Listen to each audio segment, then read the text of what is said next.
Hello everyone, I welcome you all to our channel. जैसे कि आपने वीडियो टाइटल से देख ही लिया होगा, this video is about how I clear my UGC net assistant professor examination. I will be sharing my strategy, which resource I follow, and a surprise for all of you guys. A quick introduction about myself. My name is Vivek Penuli. I cleared UGC NET 2025 December examination. I have scored 164 out of 300 and I have qualified for the assistant professor.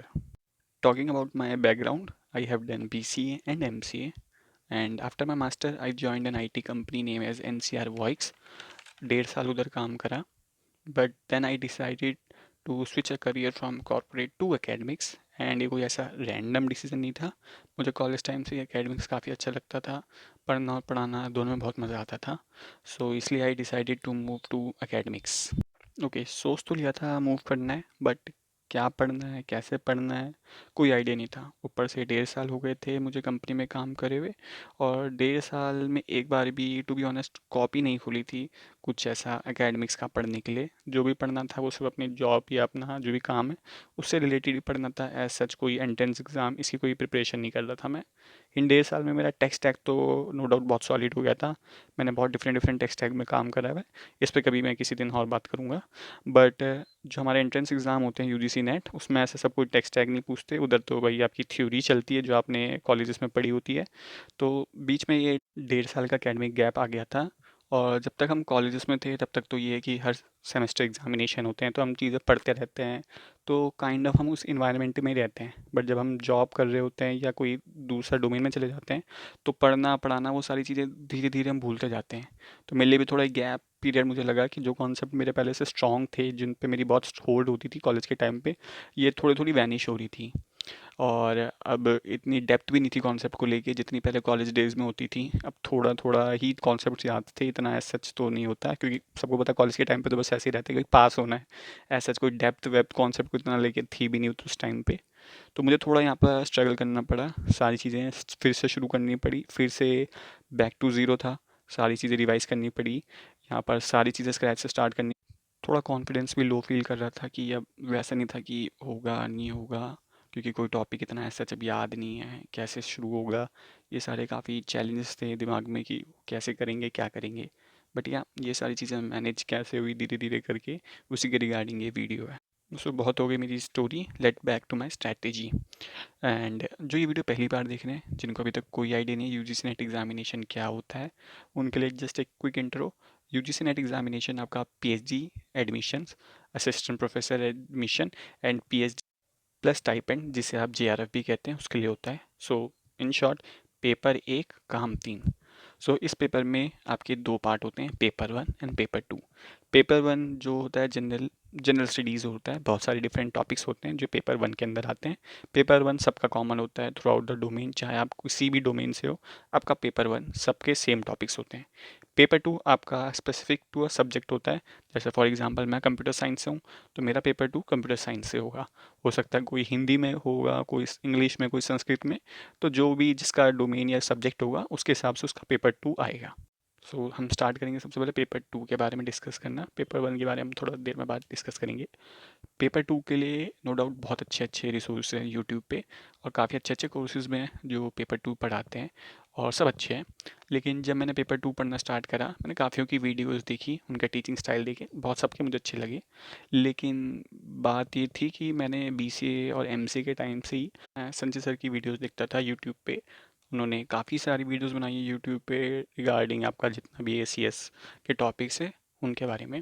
तो मुझे उनका teaching style बहुत familiar था। मैं and फिर last year sir ने अपना UGC net का बैच स्टार्ट करा था, फिर मैंने लास्ट ईयर आई गेस जुलाई में वो बैच ज्वाइन करा था फॉर पेपर 2।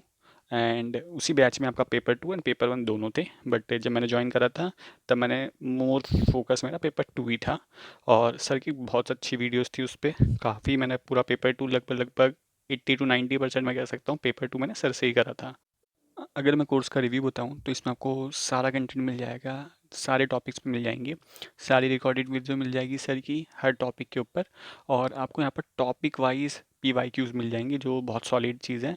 और ये बहुत अच्छी चीज़ है, मैं अगेन बोल रहा हूँ ये बहुत सॉलिड चीज़ है कि आपको टॉपिक वाइज PYQ मिलना, कि ये टॉपिक आपने पढ़ लिया तो भाई इसके PYQ इसमें कितने आए थे।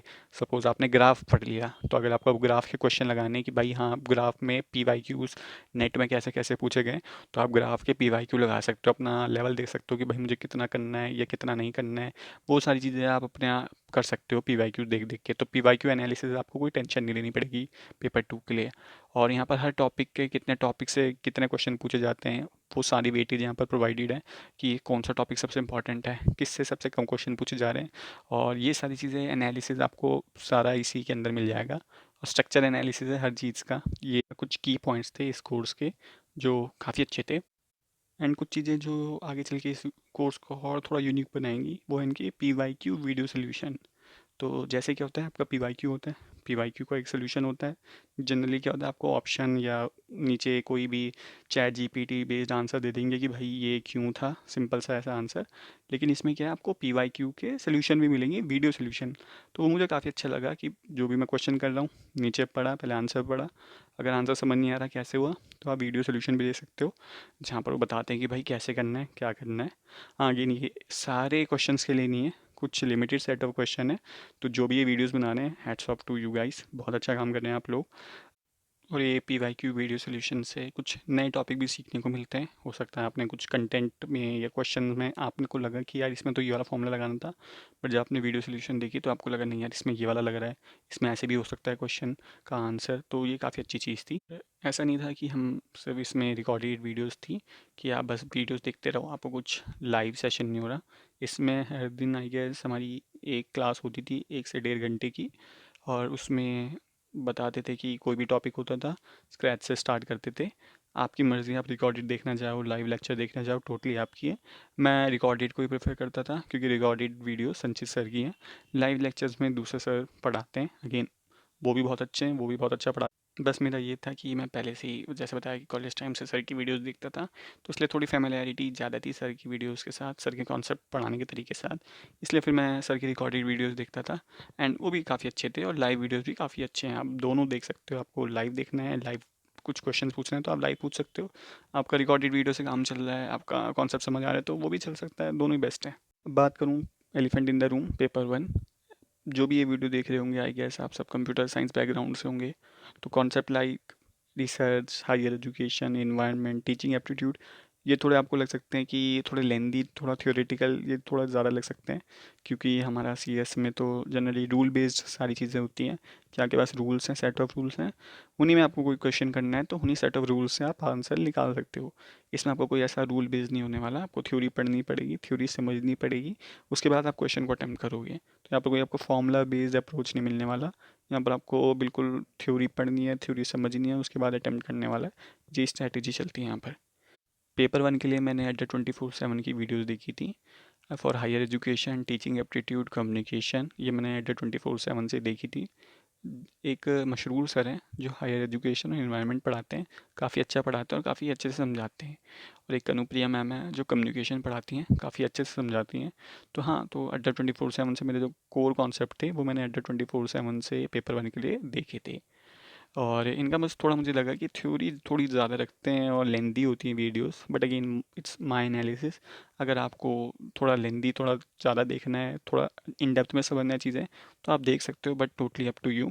मैं तो जो ये पढ़ाते थे सिंपली पहले समझता था, ChatGPT पे जाता था, शॉर्ट में नोट्स बनाता था, अपना नोट्स लिखता रहता था। ऐसे करके मैंने जो मेजर 3-4 कॉन्सेप्ट थे वो निपटाए थे यहाँ से। PYQ के लिए मैंने एक बुक रेफ़र करी थी डॉक्टर अर्पिता कारवा की, काफ़ी अच्छी बुक थी। इसमें टॉपिक वाइज़ PYQ थे। अगेन मैं हमेशा कहूँगा जो पेपर 1, पेपर 2 अगर आपको कोई भी ऐसा मिल रहा है जिसमें टॉपिक वाइज़, सब टॉपिक वाइज़ डिवीज़न करके आपको कोई चीज़ें मिल रही है तो मैं समझता हूँ वो बहुत अच्छी चीज़ है। आपका टाइम बच जाएगा एनालिसिस करने से, कि आप एनालिसिस करो कौन सा टॉपिक मोस्ट इंपॉर्टेंट है, कौन सा नहीं है। ये टाइम आपका बच जाएगा, आपका मेन टाइम फिर पढ़ने पे रहेगा, ये सब एनालिसिस पे नहीं रहेगा। तो ये बुक में मुझे थोड़ा ये चीज़ अच्छी लगी थी कि इसमें टॉपिक वाइज दिए हैं कि अगर रिसर्च है तो रिसर्च का ये वाले पोर्शन से इतने क्वेश्चन पूछते हैं, सारे क्वेश्चन दे दिए थे। मैक्सिमम क्वेश्चन हैं इनके यहाँ पर। तो हाँ, बुक अच्छी थी, टॉपिक वाइज उन्होंने डिवाइड करके दिए, अच्छे क्वेश्चन से, बहुत सारे क्वेश्चन हैं। अगर आप ये भी करके चले जाते हो बुक, तो सफिशिएंट तो नहीं कहूँगा, लेकिन हाँ PYQ तो आपके अच्छे खासे हो जाएंगे। एक्सप्लेनेशन जो मुझे लगा इस बुक में आंसर्स की गिवन है, वो थोड़ा मुझे अप टू द मार्क नहीं लगी। अगर आप ये सोच रहे हैं ये बुक सेल्फ स्टडी के लिए कि मैं तो बस ये बुक करूँगा और मेरा हो जाएगा, तो मैं कहूँगा आई गेस थोड़ा आपको स्ट्रगल करनी पड़ सकती है, क्योंकि ये सेल्फ स्टडी वाली बुक नहीं है।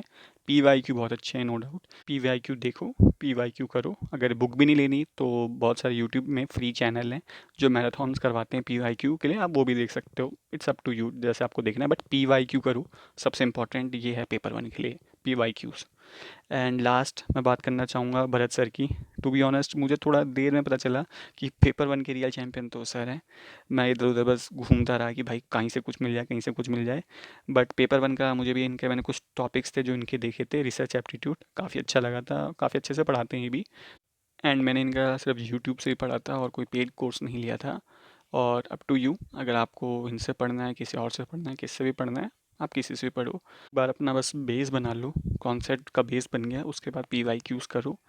पेपर जब स्टार्ट मैं भी कर रहा था, पेपर वन जैसे बताया, थोड़ा मुझे भी स्ट्रगल हुआ कि यहाँ से पढ़ लूँ, वहाँ से पढ़ लूँ, किससे पढ़ूँ, थोड़ा कन्फ्यूजन रही। मैं भी वीडियोस देखता था, ये बनाने से पहले भी मैंने, जब मैं प्रिपरेशन कर रहा था, मैंने भी वीडियोस देखी थी कि भाई पेपर वन, जब मैं भी प्रिपरेशन कर रहा था कि पेपर वन कहाँ से पढूँ, क्या करूँ, तो किसने बताया ये बुक अच्छी है, किसने बोला ये कोर्स अच्छा है, किसने बोला वो कोर्स अच्छा है। स्टार्टिंग में बहुत स्ट्रगल करा, बट अब देने के बाद, सब कुछ समझने के बाद एक चीज़ कहना चाहूँगा कि भाई कोई भी कोर्स लो, सबसे पहले बेसिक स्ट्रॉन्ग करो, नंबर वन। एक बार आपका बेस बन गया, उसके बाद PYQs करो। PYQ करो, फ्री में अवेलेबल है PYQ। आप यूट्यूब पे जाओ, इतने सारे मैराथन हैं जो फ्री करवाते रहते हैं। PYQs, मैं बोल नहीं रहा कि टॉपिक ही आपसे आ रहा मैराथन में देखो, मैराथन में कोई टॉपिक मत देखना, प्लेलिस्ट वाइज वाले सारे टॉपिक्स देखना। PYQs के मैराथन देखना जिसमें से PYQ करवाते हैं, उसमें से आप PYQ करो, अपना जो आपने बेस बनाया है उसको इम्प्रूव करो कि अच्छा यार, मैंने तो इसकी डेफिनेशन ये समझी थी, बट नेट के एग्ज़ाम में इसकी डेफिनेशन ये भी आ सकती है। उसको इम्प्रूव करो, अपने नोट्स को और इम्प्रूव करो। ऐसे ऐसे करके आई गेस अगर आपने सिर्फ यूट्यूब से भी देख लिया, तो आपका यूट्यूब से भी काम हो जाएगा। आपको कुछ ऐसे कोर्स लेने की भी ज़रूरत नहीं पड़ेगी, बुक लेने की भी ज़रूरत नहीं पड़ेगी। आपका पेपर वन का काम आराम से यूट्यूब से ही फ्री ऑफ कॉस्ट हो जाएगा। My advice to all the aspirant is stay consistent. Consistency is the key. आपको consistent रहना है अपनी पढ़ाई में। आपको ऐसा डिमोटिवेट नहीं होना बीच में कि आप पढ़ रहे हो फिर आप सोच रहे हो यार नहीं होगा, नहीं होगा, ऐसा नहीं। आप पढ़ रहे हो, सिर्फ पढ़ो पढ़ो पढ़ो पढ़ो, आपको डेफिनेटली रिजल्ट मिलेगा। कंसिस्टेंसी इज़ द की, ये मैं बोल्ड में करके बोल रहा हूँ।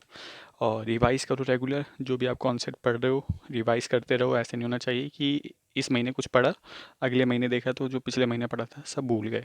ऐसा नहीं होना चाहिए। रिवीजन बहुत इंपॉर्टेंट है। ये टोटली आप पे कि आप कैसे रिवाइज़ करते हो, आप क्वेश्चन करके रिवाइज़ करना चाहते हो या आप पहले अपने नोट्स बनाए उससे रिवाइज़ करना चाहते हो, totally up to your style. But revision is very important. और एक रोड मैप बनाओ कि आपको कौन सा टॉपिक पहले करना है, कौन सा टॉपिक बाद में करना है, कौन सा ऐसा टॉपिक है जिस पर आपको लग रहा है कि यार ये तो मुझे बिल्कुल नहीं आता है, मुझे स्क्रैच से करना पड़ेगा और इसमें थोड़ा ज़्यादा टाइम देना चाहता हूँ, तो इनिशियल फेज़ थोड़ा सा ज़्यादा टाइम दो। जैसे मैंने पढ़ना स्टार्ट करा था तो मैंने डिस्क्रीट मैथमेटिक्स के लिए मैंने बना के रखा था, मेरे को 15 दिन चाहिए, तो मैंने 15 दिन का एक रोड मैप बना के रखा था कि मैं डिस्क्रीट को 15 दिन के अंदर कंप्लीट करूँगा और इन्हीं 15 दिन के अंदर पूरा टाइम टॉपिक्स पे दूंगा।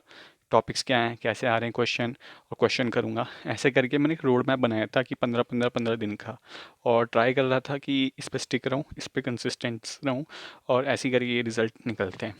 और last but the most important is B gentle with your self. काफ़ी टाइम आ सकता है जब अप्स एंड डाउन आएंगी, अप्स तो बहुत सही लगते हैं लेकिन जब डाउन आता है तो आपको ही अपने आप को स्टैंड करना है और कोई हेल्प करने नहीं आने वाला। तो give your time, self your time. कभी लगता है कि ब्रेक लेना है, ब्रेक लो। कभी लगता है कि आज नहीं हो रहा, कोई टेंशन नहीं, बस एक रिवाइज़ कर लो, चल जाएगा काम। लेकिन कल फिर स्टैंड होना है और फिर से कल पढ़ना स्टार्ट करना है। बट बीच में गैप्स लेते रहो, बीच में अपना ब्रेक्स लेते रहो। जितना आप ब्रेक लोगे, ऐसा नहीं होने वाला कि आप ब्रेक ले रहे हो तो आपको लग रहा है यार मैं आज ब्रेक लिया तो आज कुछ नहीं पढ़ रहा। ब्रेक लेने से क्या होता है, आपका जो मेंटल रिकवरी है वो फास्ट होती है। इसलिए ब्रेक भी लिया करो, ब्रेक लेने से आपको बहुत हेल्प मिलेगा। और अपने पे ज़्यादा प्रेशर मत डालो किसी चीज़ का, क्योंकि स्ट्रेस से हमारी जो लर्निंग कैपेबिलिटी होती है वो रिड्यूस होती है, कभी इंक्रीज़ नहीं होने वाली। तो स्ट्रेस अपने आप को ज़्यादा मत दो। एक एस्पिरेंट को सिर्फ अपने एग्जामिनेशन के लिए तो पढ़ना ही है कि आपका ये टॉपिक है, ये आपका सबसे इम्पोर्टेंट टॉपिक है, इसको करना है, इसको नहीं करना। लेकिन कुछ ऐसी चीज़ें हैं जो आपकी एग्ज़ामिनेशन या आपके पेपर से अलग हैं, जो आपका इम्पैक्ट डालती हैं आपकी परफॉर्मेंस पे। कुछ एक्सटर्नल फैक्टर्स, ये कुछ वो फैक्टर्स हैं जो आई गेस अगर आपने कंट्रोल कर दिए या आपने अगर इनको ढंग से मैनेज कर लिया, तो आप नोटिस करेंगे कि आपकी जो ओवरऑल परफॉर्मेंस है वो इंक्रीज़ हो रही है डे बाय डे। आपको कोई ऐसा मिड में आके वो नहीं होगा कि भाई मैं क्या कर रहा हूँ, सही कर रहा हूँ, नहीं कर रहा हूँ। ये वाले जो होता है सेल्फ डाउट, इससे आप बच पाएंगे। तो आई गेस इन सारी चीज़ों को भी आप प्लीज़ प्लीज़ प्लीज़ कंसिडरेशन में रखें जब आप प्रिपरेशन कर रहे हैं। एंड ये सारी चीज़ें मैंने भी फेस करी थी और इन सारी चीज़ों के साथ मैंने भी डील करा था। तो इसलिए मैं चाहूँगा कि ये जो मैंने फेस करा था वो आप सबको फेस ना करना पड़े और आप सब थोड़ा बेटर परफॉर्म कर पाए इन सारे एक्सटर्नल फैक्टर से।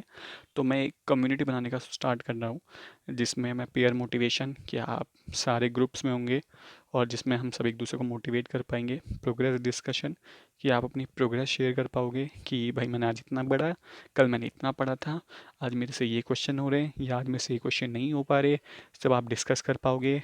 अकाउंटेबिलिटी सबसे इम्पॉर्टेंट, आप सेल्फ स्टडी करते हो, सबसे बड़ा इम्पॉर्टेंट इसमें जो सबसे बड़ा फैक्टर होता है कि अकाउंटेबिलिटी। आपको कोई पूछने वाला नहीं है कि आप क्या पढ़ रहे हो क्या नहीं पढ़ रहे, सब कुछ आपको ही मैनेज करना है। तो कभी कभी वो अकाउंटेबिलिटी वाला फैक्टर सब थोड़ा लीनियंट हो जाते हैं, यार कल कर लेंगे, परसों कर लेंगे, और वो परसों कभी नहीं आता। तो यहाँ पर मैं ट्राई कर रहा हूँ कि कुछ ऐसा बना सकें जिसमें हम अकाउंटेबिलिटी रखें। आप आओ, आप पढ़ो, आप शेयर करो कि भाई मैंने ये पढ़ा था, मैंने कल ये पढ़ा था, मैं आज ये पढ़ना चाहता था बट मैं नहीं कर पाया। तो काइंड ऑफ अगर आप एक कम्युनिटी में हो, आप लोगों के साथ बात कर रहे हो, तो आपको भी थोड़ा होगा कि यार मुझे पढ़ना है, मैंने वहाँ पर कमिटमेंट दी है। तो काइंड ऑफ आपके ब्रेन में भी हमेशा रहेगा कि हाँ यार कोई बंदे हैं जिनको मैं अकाउंटेबल हूँ, and it might help you in your performance. और हम ट्राई करेंगे ऑल्टरनेटिव डेज़ में ज़ूम कनेक्ट करने का। कोई ऐसा कोई फिज़िकल कोचिंग सेंटर नहीं है या कोई ऐसा कोई ग्रुप नहीं है। हम ऑल्टरनेटिव डेज़ में ज़ूम कनेक्ट करेंगे, आपस में शेयर करेंगे। मोटिव बस यही है कि हम एक दूसरे के साथ शेयर करें। ये जो आइसोलेशन वाला है, सेल्फ डाउट वाला जो फैक्टर्स हैं, अकेले इनसे डील ना करें, हम सबके साथ शेयर करें। सबके साथ सेम प्रॉब्लम्स होती हैं, डिस्कस करें, एक इन्वायरमेंट बना सकें कि सब ओपन अप हो पाएँ, अपने प्रोग्रेस शेयर कर पाएँ, सब एक दूसरे को मोटिवेट कर पाएँ। यही भाई पूरा मेजर गोल है, ज़्यादा कुछ बहुत बड़ा कुछ करने का मैंने इसमें सोचा नहीं है अभी।